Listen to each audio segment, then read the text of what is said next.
Okay, breakfast చేస్తాను. ఏ సమస్య ఉన్నా చెప్పండి.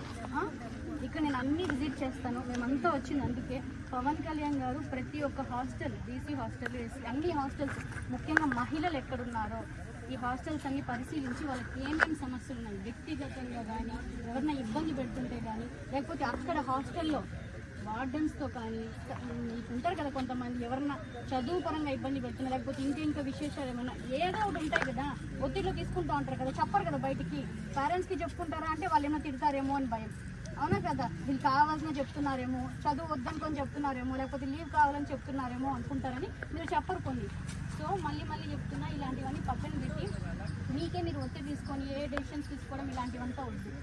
ఏదైనా మీరు ఓపెన్ అయితే తప్ప మేమేమీ సాల్వ్ చేయలేదు.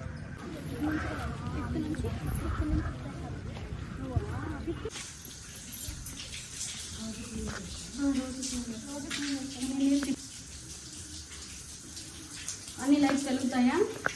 లైట్స్ వెలుగుతాయి బాత్రూమ్స్లో. ఎంతమంది మేడం? రూమ్ 20. ఈ రూమ్కి ఎంతమంది? ఈ రూమ్కి 24 మెంబర్స్ మేడం. స్ట్రెంత్ ఎక్కువ మంది ఉంటారు మేడం. 2 హౌసెస్ ఉంటాయి మేడం. 45 హౌసెస్ ఉంటాయి. ఇక్కడ అన్ని తిరుగుతాయా? లైట్స్, ఫ్యాన్స్ అంతా పనిచేస్తున్నాయా? ఎంతమంది ఎక్కడ ఉంటుంది?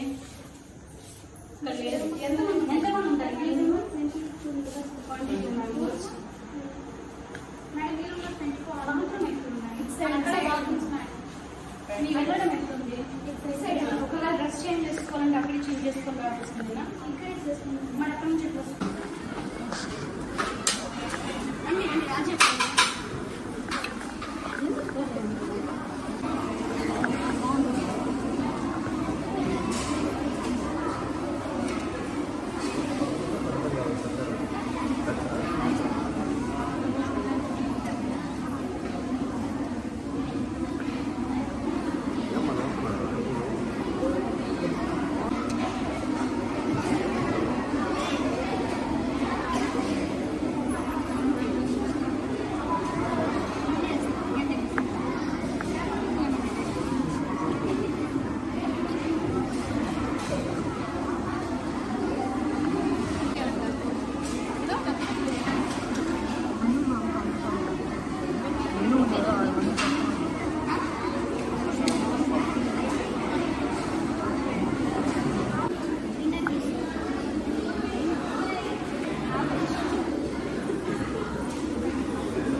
మీరు చెప్పినారని కాదులేమ్మా, మేము మామూలుగానే మాట్లాడతాం. సజెషన్ బాక్స్ ఒకటి తెచ్చి పెట్టండి. అక్కడ మీరు పేరు రాయకుండా దాంట్లో ఏమేమి కంప్లైంట్స్ ఉందో అంతా రాసివేయండి. ఎవరి వల్ల ఇబ్బంది పడుతున్నారో రాసేయండి. పేరు అవసరం లేదు మాకు, సరేనా? అందరికీ నమస్కారం. మీడియా మిత్రులకు నా నమస్కారం. ఈరోజు శ్రీకాళహస్తిలో ఎస్టీ ఉమెన్స్ హాస్టల్కి రావడం జరిగింది. ఇక్కడ సందర్శించడం జరిగింది. జనసేన పార్టీ నాయకులు, వీర మహిళలు అందరం కలిసి డిప్యూటీ సీఎం శ్రీ పవన్ కళ్యాణ్ గారి ఆదేశాల మేరకు, సీఎం నారా చంద్రబాబు నాయుడు గారి ఆదేశాల మేరకు ఈరోజు ఇక్కడ సందర్శించి అంటే వీళ్ళు ఎప్పటి నుంచో ఫేస్ చేస్తున్న ఇష్యూస్ తెలుసుకోవడం జరిగింది.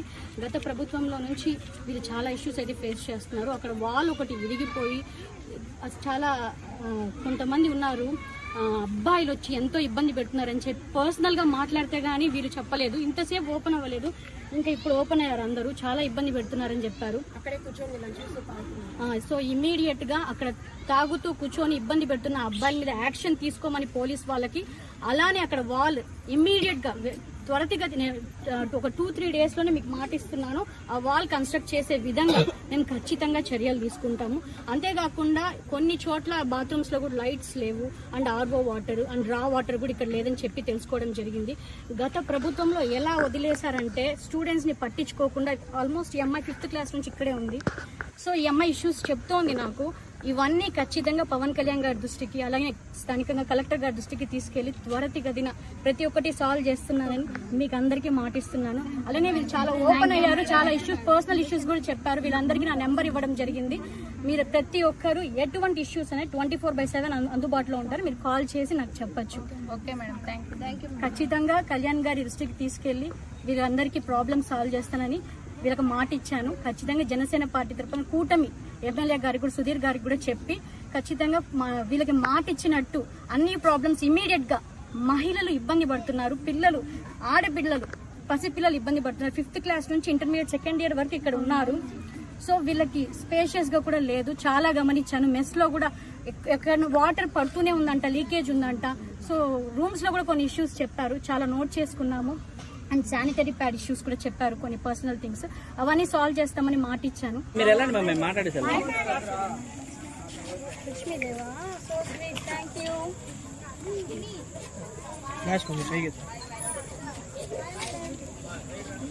Thank you, bye. జాగ్రత్త వెళ్ళండి.